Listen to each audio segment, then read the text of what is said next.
ओम श्री साई नाथाय नमः। श्री साई सच्चरित्र अध्याय 3। इस अध्याय में श्री साईं बाबा की स्वीकृति, आज्ञा और प्रतिज्ञा, भक्तों को कार्य समर्पण, बाबा की लीलाएं, ज्योति स्तंभ स्वरूप, मातृ प्रेम, रोहिला की कथा और उनके मधुर अमृतोपदेश सम्मिलित हैं। श्री साईं बाबा की स्वीकृति और वचन देना।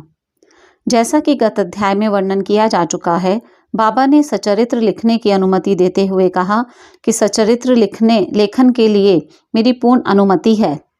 तुम अपना मन स्थिर कर मेरे वचनों में श्रद्धा रखो और निर्भय होकर कर्तव्य पालन करते रहो।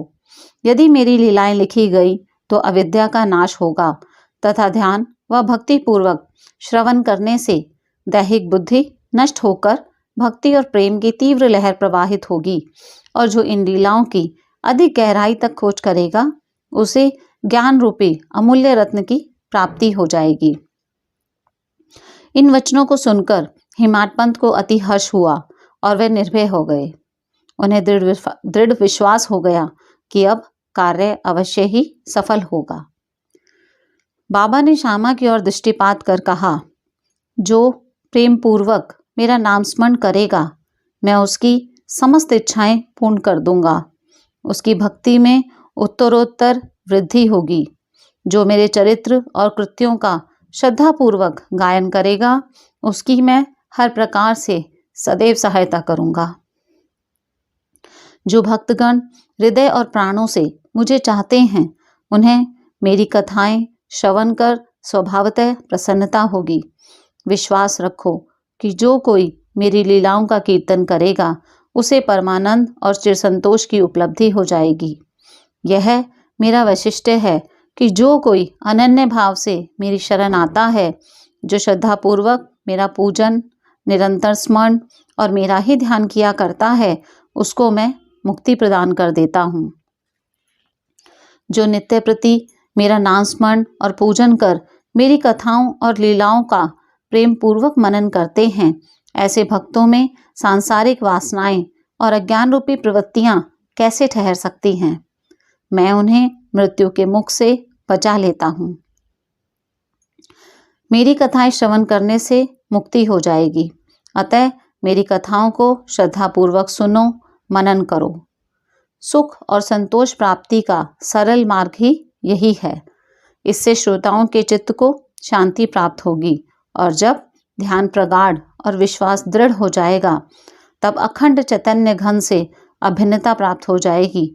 केवल साईं साईं के उच्चारण मात्र से ही उनके समस्त पाप नष्ट हो जाएंगे।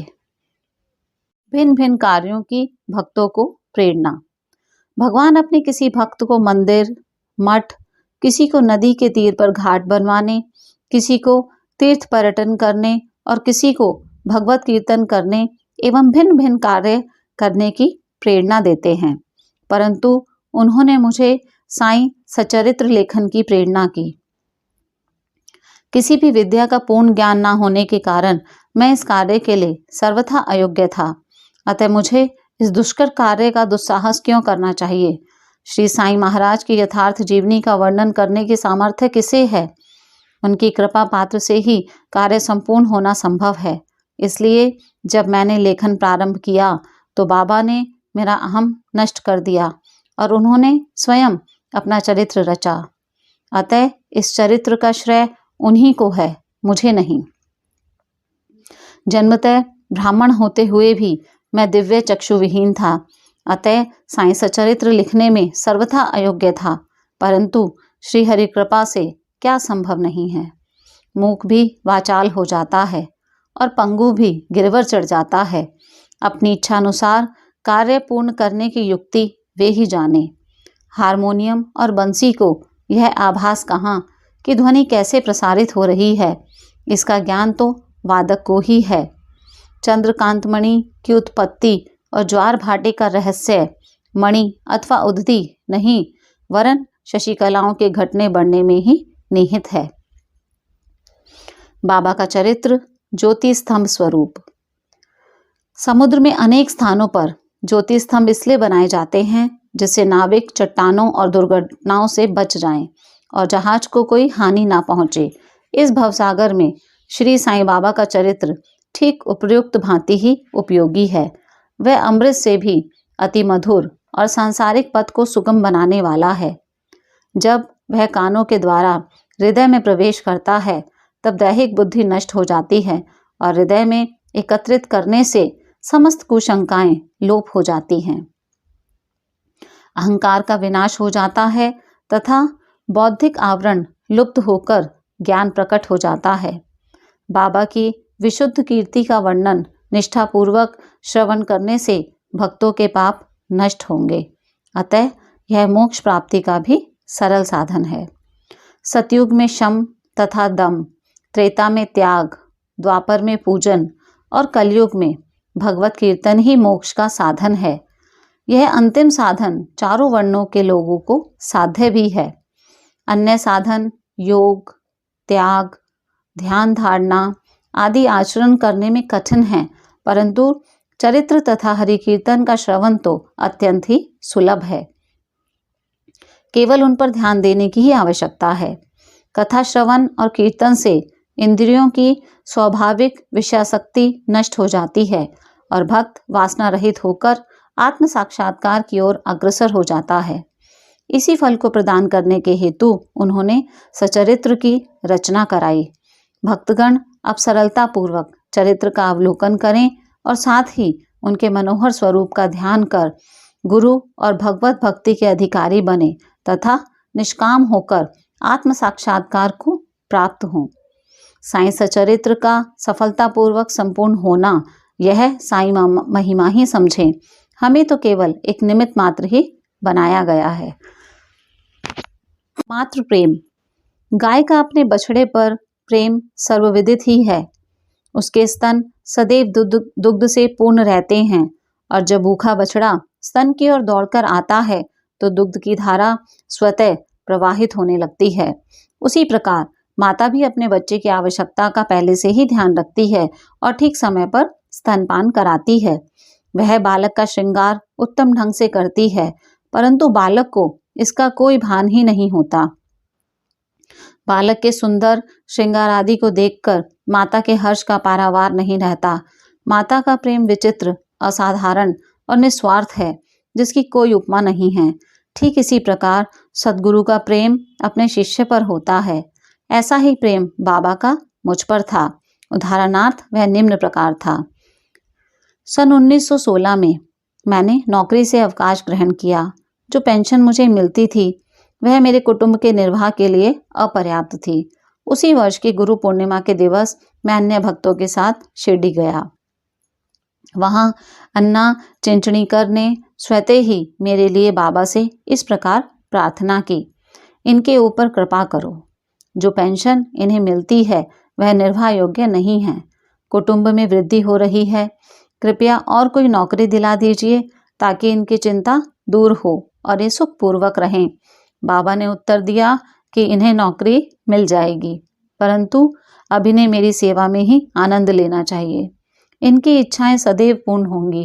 इन्हें अपना ध्यान मेरी ओर आकर्षित कर अधार्मिक तथा दुष्ट जनों की संगति से दूर रहना चाहिए। इन्हें सबसे दया और नम्रता का बर्ताव और अंतःकरण से मेरी उपासना करनी चाहिए। यदि ये इस प्रकार आचरण कर सकें तो नित्यानंद के अधिकारी हो जाएंगे। रोहिला की कथा। यह कथा श्री साईं बाबा के समस्त प्राणियों पर समान प्रेम की सूचक है। एक समय रोहिला जाति का एक मनुष्य शिरडी में आया। वह ऊंचा, पूरा, सुदृढ़ एवं सुगठित शरीर का था। बाबा के प्रेम से मुग्ध होकर वह शिरडी में ही रहने लगा। वह आठों प्रहर अपनी उच्च और कर्कश आवाज में कुरान शरीफ की कलमें पढ़ता और अल्लाह अकबर के नारे लगाता था। शिरडी के अधिकांश लोग खेतों में दिन भर काम करने के पश्चात जब रात्रि में घर लौटते तो रोहिला की कर्कश पुकारें उनका स्वागत करती थी। इस कारण उन्हें रात्रि में विश्राम न मिलता था, जिससे वे अधिक कष्ट और असुविधा का अनुभव करने लगे। कई दिनों तक तो वे मौन रहे, परंतु जब कष्ट असहनीय हो गया तब उन्होंने बाबा के समीप जाकर रोहिला को मनाकर इस उत्पात को रोकने की प्रार्थना की। बाबा ने उन लोगों की इस प्रार्थना पर ध्यान नहीं दिया। इसके विपरीत गांव वालों को आड़े हाथों लेते हुए बोले कि वे अपने कार्य पर ही ध्यान दें और रोहिला की ओर ध्यान न दें। बाबा ने उनसे कहा कि रोहिला की पत्नी बुरे स्वभाव की है और वह रोहिला को तथा मुझे अधिक कष्ट पहुंचाती है, परंतु वह उसके कलमों के समक्ष उपस्थित होने का साहस करने में असमर्थ है और इसी कारण वह शांति और सुख में है। यथार्थ में रोहिला की कोई पत्नी नहीं थी। बाबा का संकेत केवल कुविचारों की ओर था। अन्य विषयों की अपेक्षा बाबा प्रार्थना और ईश आराधना को महत्व देते थे। अतः उन्होंने रोहिला के पक्ष का समर्थन कर ग्रामवासियों को शांतिपूर्वक थोड़े समय तक उत्पात सहन करने का परामर्श दिया। बाबा के मधुर अमृतोपदेश। एक दिन दोपहर की आरती के पश्चात भक्तगण अपने घरों को लौट रहे थे। तब बाबा ने निम्नलिखित अति सुंदर उपदेश दिया। तुम चाहे कहीं भी रहो, जो इच्छा हो सो करो, परंतु यह सदैव स्मरण रखो कि जो कुछ तुम करते हो वह सब मुझे ज्ञात है। मैं ही समस्त प्राणियों का प्रभु और घट घट में व्याप्त हूँ। मेरे ही उदर में समस्त जड़ व चेतन प्राणी समाये हुए हैं। मैं ही समस्त ब्रह्मांड का नियंत्रण करता व संचालक हूँ। मैं ही उत्पत्ति, स्थिति व संहार करता हूँ। मेरी भक्ति करने वालों को कोई हानि नहीं पहुँचा सकता। मेरे ध्यान की उपेक्षा करने वाला माया के पाश में फंस जाता है। समस्त जंतु, चींटियाँ तथा दृश्यमान, परिवर्तनमान और स्थायी विश्व मेरे ही स्वरूप हैं।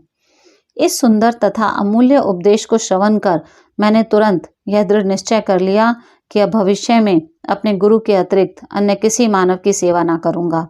तुझे नौकरी मिल जाएगी। बाबा के इन वचनों का विचार मेरे मस्तिष्क में बार बार चक्कर काटने लगा। मुझे विचार आने लगा, क्या सचमुच ऐसा घटित होगा? भविष्य की घटनाओं से स्पष्ट है कि बाबा के वचन सत्य निकले और मुझे अल्पकाल के लिए नौकरी मिल गई। इसके पश्चात मैं स्वतंत्र होकर एक चित्त से जीवन पर्यंत बाबा की ही सेवा करता रहा। इस अध्याय को समाप्त करने से पूर्व मेरी पाठकों से विनम्र प्रार्थना है कि वे समस्त बाधाएं जैसे आलस्य, निद्रा, मन की चंचलता व इंद्रिय आसक्ति दूर कर और एक चित्त हो अपना ध्यान बाबा की लीलाओं की ओर दें और स्वाभाविक प्रेम निर्माण कर भक्ति रहस्य को जानें तथा अन्य साधनाओं में व्यर्थ श्रमित ना हों। उन्हें केवल एक ही सुगम उपाय का पालन करना चाहिए और वह है श्री साईं लीलाओं का श्रवण। इससे उनका अज्ञान नष्ट होकर मोक्ष का द्वार खुल जाएगा। जिस प्रकार अनेक स्थानों में भ्रमण करते हुए भी लोभी पुरुष अपने गड़े हुए धन के लिए सतत चिंतित रहता है, उसी प्रकार श्री साईं को अपने हृदय में धारण करो। अगले अध्याय में श्री साईं बाबा के शिरडी आगमन का वर्णन होगा। ओम श्री सद्गुरु साईनाथाय नमः।